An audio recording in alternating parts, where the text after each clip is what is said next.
तो guys welcome back to a new chapter of Boruto two blue vortex. आज हम देखने वाले हैं चैप्टर 21 को। फाइनली पैनल वर्जन आ चुका है। आज के इस चैप्टर में काफी मजा आने वाला है क्योंकि आज के चैप्टर में हमें देखने को मिलेगा कि सारडा ने कैसे अपना मांगेक्यो शारिंगन अवेकन किया। लेकिन तो बहुत पहले ही हो चुका था, पर उसको यूज कैसे किया और उसके मांगेक्यो शारिंगन की ट्रू पावर्स क्या हैं। और एट द लास्ट हमारे बोरुतो भैया भी बैटल फील्ड में खतरनाक एंट्री मार देते हैं। तो चलिए शुरू करते हैं। तो पिछले चैप्टर के लास्ट में हमने देखा था कि सारडा ने अपनी हिडन पावर को एक्टिवेट कर लिया है। उसने इसे पहले ही अवेकन कर लिया था, पर यूज अब वो इस चैप्टर में करने वाली है। इस चैप्टर की स्टार्टिंग में एक फ्लैशबैक दिखाया जाता है जहां सारडा और चोचो अपनी अपनी फ्यूचर डिजायर्स शेयर कर रही होती हैं। सारडा उसे अपने होकागे बनने का ड्रीम शेयर करती है, वहीं चोचो एक हॉट बीएफ की डिजायर में होती है। इतने में वहां बोरुतो पहुंच जाता है और बोलता है कि सारडा, मैं तुम्हारे डैड जैसा बनना चाहता हूँ और जस्ट लाइक तुम्हारे डैड लॉर्ड होकागे को प्रोटेक्ट करते हैं तो उसी तरह मैं भी तुम्हें प्रोटेक्ट करूंगा। सारडा को उसी पल फ्लैशबैक मेमोरी याद आ जाती है कि सुमेरे ने बोला था कि अगर कोई लड़की बोरुतो को लाइक करती है तो उसे दिक्कत होती है। और एक और मेमोरी याद आ जाती है नारुतो की, जब उसने बोला था कि एज होकागे जितने भी लोग हैं सब मेरी फैमिली है और उनकी प्रोटेक्शन मेरे हाथ में है। उसके बाद वो सोचने लगती है कि वो नारुतो और सासुके की तरह एक्स्ट्रा ऑर्डिनरी नहीं है, इसीलिए उसके पास ये सब सोचने का वक्त नहीं है सिवाय होकागे बन के विलेजर्स को प्रोटेक्ट करने में।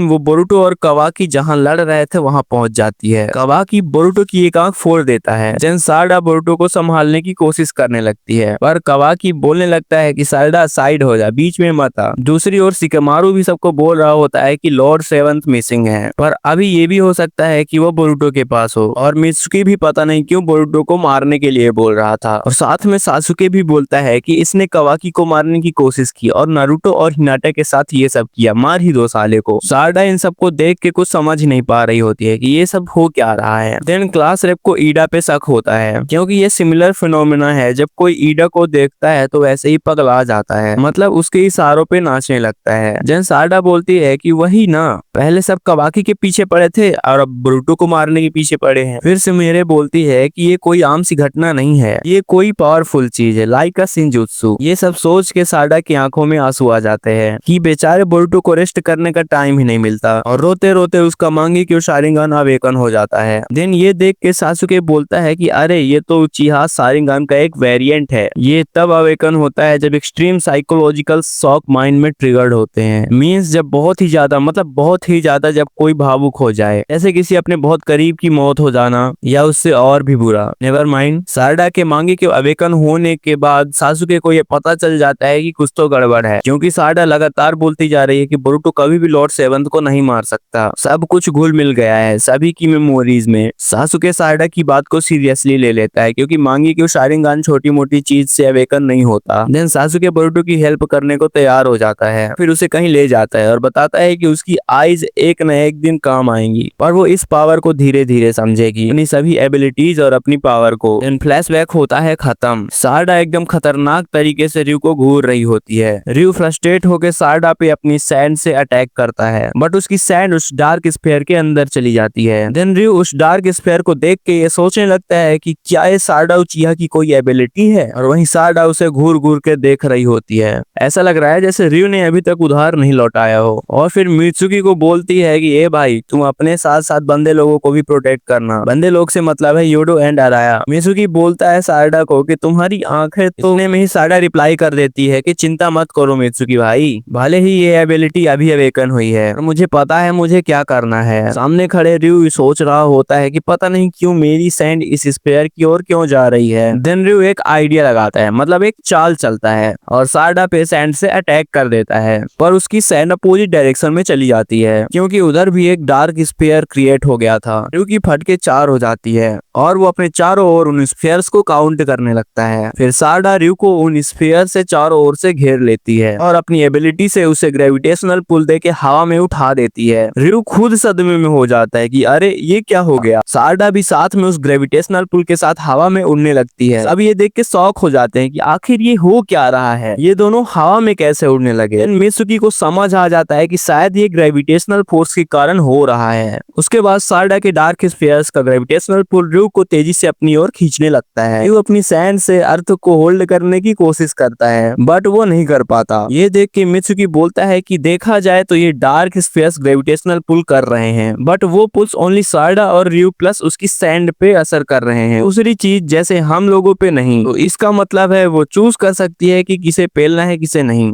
रिव एकदम खतरनाक तरीके से डार्क स्पेयर की ओर बढ़ने लगता है और अब उसकी फट के 4 से 64 हो जाती है। फिर सारडा अपनी एबिलिटी यूज करते करते बोलने लगती है कि बहुत दिनों से देख रही थी कि मैं डर रही थी कि मैं होकागे नहीं बन पाऊंगी, पर कभी इसको सुधारने की और अपने आप को इम्प्रूव करने की कोशिश नहीं करी थी। मैं नहीं जानना चाहती थी कि मैं कितनी पावरलेस हूँ। फिर मैंने खुद को देखा कि मैं कैसे क्लास रेप की फीलिंग से अनसेटल हो गई थी और साथ में बोरुटो के लिए जो फीलिंग्स है उससे भी। मैंने सभी फीलिंग्स को रिजेक्ट कर दिया था, ये मान के कि वो वीकनेसेस है मेरी, ये ना जानते हुए कि फीलिंग्स को रिजेक्ट करने से मेरी पावर्स जो मेरे अंदर है वो भी रिजेक्ट हुई जा रही हैं। सीधे वे में समझो तो उसकी feelings towards Boruto is her power. फिर रिव बोलता है सारडा को कि बड़बड़ाना बंद कर पागल, और अपनी सैंड से उस पर अटैक कर देता है। सारडा देन अपनी एबिलिटी से उसे डार्क स्फीयर में चिपका देती है और जो पुलिंग फोर्स लग रहा था वो और भी ज्यादा स्ट्रॉन्ग होता जा रहा था। सारडा बोलती है कि अब मैं इसे दूर नहीं भागूंगी, क्योंकि अगर मैं भागूंगी तो कभी भी अपने सामने की रियलिटी को टैकल नहीं कर पाऊंगी और एक भी पर्सन को बचा नहीं पाऊंगी। वहीं रिव उस स्फीयर से दूर जाने की कोशिश करने लगता है, पर वो अपनी एक फिंगर भी मूव नहीं कर पाता। डार्क स्फीयर में जो ग्रेविटेशनल पुल लग रहा था वो बहुत ही ज्यादा स्ट्रॉन्ग हो चुका था। और इधर सारडा बोलते ही जा रही थी कि अगर मुझे होकागे बनना है तो मुझे खुद को एक्सेप्ट करना पड़ेगा, और इसी के साथ वो बोलती है मांगे की शारिंगन ओहिरू में, और रिव की समय सीमा इसी के साथ समाप्त हो जाती है और वो छोटे छोटे पार्टिकल्स में बिखर जाता है। वहीं सारडा ने अपनी ओवर लिमिट से ज्यादा जुत्सु को परफॉर्म किया था, इसीलिए वो बेहोश हो जाती है क्योंकि उसका सारा चक्रा एग्जॉस्ट हो चुका था। और एक अच्छी चीज देखने को मिली कि रिव के पार्टिकल से एक सॉल बल्ब बन जाता है। ये देख के ईडा सबको बताती है कि रिव मर चुका है बिकॉज ऑफ सारडाज न्यू पावर। कोजी रिप्लाई करता है कि एटलीस्ट सारडा ने इसे अवेकन कर ही लिया, वैसे भी ये एक इम्पोर्टेंट पार्ट था बैटल का जो कि अचीव हो चुका है। फिर ईडा रिप्लाई करती है कि अच्छा तो तुम्हारे लिए है, पर योडो के साथ तो बुरा हो गया ना।